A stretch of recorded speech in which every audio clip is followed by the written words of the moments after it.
Alright, hello everyone, and welcome back to the VDM my 1000 Days Challenge. This is day 595, so let's get things started. Alright, so first and foremost, in terms of balance wise, it remains the same, no change in terms of equity balance. Right now, things still looks to be a little bit choppy, although there's potential much of a clearer side that we could be seeing a very short-term strong bounce, or even perhaps a mid-term kind of reversal in terms of trend across the board. So there is something that is being established or potentially forming for both US market, China market, and also for the crypto market itself. So when all three of them actually be so-called coherently breaking out in terms of the consolidation pattern itself or capitulation pattern itself, it's definitely a very healthy and good sign that we could actually have a very much needed kind of either at least a relief rally or even a reversal trend for most of them in that sense. All right, so if you look into S&P 500, like what I mentioned, the potential breakout in terms of downslope trend line can be seen very clearly over here on the daily chart itself.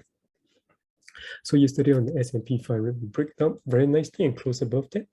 And then similarly for the Nasdaq, we actually follow suit. We actually closed a day earlier, and I did mention yesterday that tentatively one a more clearer kind of a confirmation is when both of the market, Nasdaq and S&P 500 breaking the downslope trend line together. So they actually closed quite closely following one another behind. So we're just one day after, which is definitely a good sign. So you can see that today we're actually seeing a continuation pattern. So potentially for the past 4 days or the earlier this week, we're actually looking towards the upside, which is definitely a very good sign in that sense.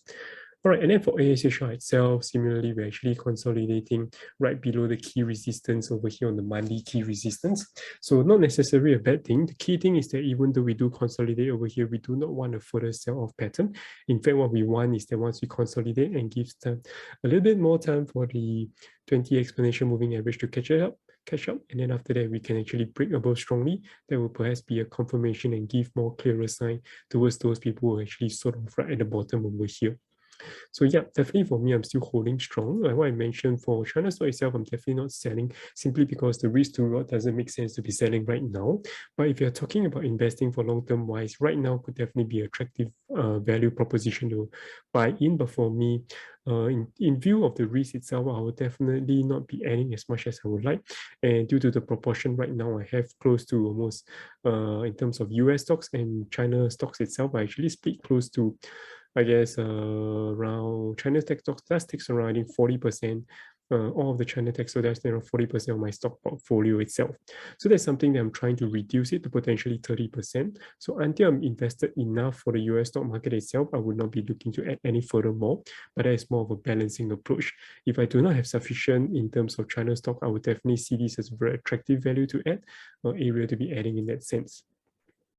All right, and then for Bitcoin itself, so potentially what we do want is actually a daily close above. That will potentially mark a shift of momentum just as well. And the next resistance that will be seen is definitely on the 45K region itself. So over here, let's see how things goes, but definitely we do see potential shift of momentum as well. If we do break down over from here, we could definitely see a very much needed relief rally to at least 45K, which if you look into perspective of that, that would be a very nice 7%-ish kind of a bounce. And we do face a much needed rejection and resistance, and we do find support over here. We could very much have a continuation and break out towards the upside. And there'll be a very much more likelihood as a continuation towards the upward side. So things in the coming second half of the year or the second quarter of the year itself. So let's see how things goes. Definitely things are still a little bit uncertain, but I do lean towards a potential strong bounce towards the upside now that things is a little bit more stabilized. And we do need a little bit more clarification before I do get into it. But yeah, otherwise that's about it. And yeah, so that's more or less about it. Not entering any clear trade in terms of forward-wise because it still looks rather choppy over here. Although there's a potential breakout over here, I'm not too confident to enter in terms of price action trade. But of course, you could look at this as a breakout in terms of downslope trend line and also MACD sort of a crossover, but not that strong. But let's see how things goes. But yeah, otherwise, that's more or less about it. If you guys have any questions, feel free to drop by your comments below.